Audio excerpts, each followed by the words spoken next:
प्यारे विद्यार्थियों, सभी मित्रों और देखने सुनने वालों को हमारे YouTube channel Uma literature academy पर बहुत बहुत आप सबका स्वागत है।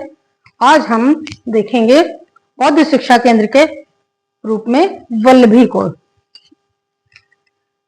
दोस्तों, पश्चिमी वल्लभी का अगर हम प्रारंभिक इतिहास देखें कि इसकी स्थिति कहाँ पर थी, तो वल्लभी पश्चिमी क्षेत्र में अर्थात पश्चिम भारत की तरफ यह काठियावाड़ के निकट आधुनिक वाला नामक स्थान पर एक इसका क्षेत्र था, जो एक प्राचीन काल में एक प्रसिद्ध बंदरगाह भी हुआ करता था और उसके साथ साथ एक प्रख्यात शिक्षा का केंद्र भी था काठियावाड़ के पास में वल्लभी। ठीक है,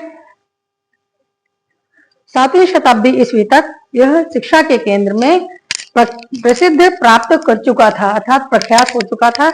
7वीं शताब्दी में हमारे यहाँ हर्षवर्धन का राज्य हुआ करता था प्राचीन भारत के समय में। ठीक है, चीनी यात्री इत्सिंग ने वल्लभी का एक शिक्षा केंद्र के रूप में वर्णन नालंदा के समान ही किया है। उसने कहा है कि जैसे नालंदा ख्याति प्राप्त था, वैसे ही पूर्व में नालंदा और पश्चिम में वल्लभी का वही स्थान था जो पूर्व में नालंदा विश्वविद्यालय का स्थान हुआ करता था, अर्थात महत्वपूर्ण था बहुत।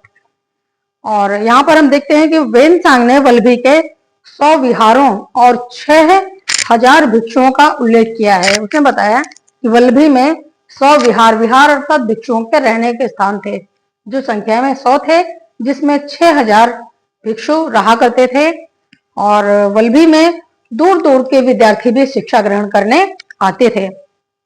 गंगा के मैदान के ब्राह्मण भी अपने पुत्रों को यहाँ की शिक्षा प्राप्त करने के लिए भेजा करते थे, क्योंकि वल्लभी में अध्ययन करने का अर्थ होता था कि अत्यंत ही विद्वान हो जाना। और इत्सिंग के अनुसार वल्लभी में साहित्य, व्याकरण, व्यवहार शास्त्र और मुनीमगिरी जैसे विषय लौकिक विषयों की शिक्षा विशेष रूप से दी जाती थी। और यहाँ के स्नातक शासन में उच्च पदों की प्राप्ति करते थे। जो यहाँ से पढ़ लिख कर निकलते थे जो छात्र, वह शासन और प्रशासन में उच्च पदों को प्राप्त किया करते थे। और देश के कोने कोने से विद्वान वल्लभी में आकर निवास करते थे और विभिन्न विषयों पर विवाद किया करते थे। यहाँ शास्त्रार्थ का भी अर्थात वाद विवाद प्रतियोगिताएं भी वल्लभी में देखी जाती थी, जिससे कि व्यक्ति अत्यधिक विद्वान हो जाता था। और वल्लभी के विद्वानों द्वारा उन्हें अपने सिद्धांतों और विशिष्टताओं का निश्चित ज्ञान हो जाता था और उनकी ख्याति दूर दूर तक फैल जाती थी। अर्थात वल्लभी का पढ़ा हुआ बालक या स्नातक अपने आप में एक विशिष्ट महत्ता रखता था और समाज में उसे विशेष सम्मान भी प्राप्त होता था। इत्सिंग ने के कथनानुसार नालंदा के समान ही यहाँ के प्रसिद्ध विद्वानों का नाम भव्य द्वारों पर लिखा होता था। जैसे नालंदा में बहुत सारे विद्वानों के नाम लिखे होते थे, उनके चित्र लगाए जाते थे, ताकि विद्यार्थी गर्व महसूस करें, उन्हें देखकर उनसे प्रेरणा ले सकें। वैसे ही यहाँ पर भी किया जाता था। आर्थिक दृष्टि से वल्लभी का विश्वविद्यालय सुदृढ़ था, उसकी आर्थिक स्थिति बहुत अच्छी थी।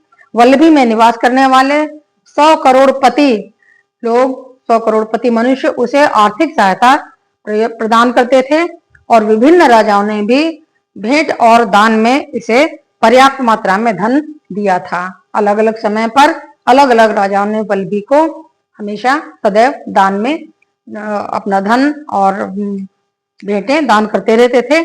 यह विश्वविद्यालय भी अंत में मुस्लिम आक्रमण का शिकार हुआ। वल्लभी भी नालंदा के समान ही, जैसे नालंदा को बख्तियार खिलजी ने नष्ट कर दिया था, वैसे ही किसी मुस्लिम आक्रमण में वल्लभी भी नष्ट हो गया। तो वल्लभी के बारे में दोस्तों इतना ही। बहुत बहुत धन्यवाद आपको।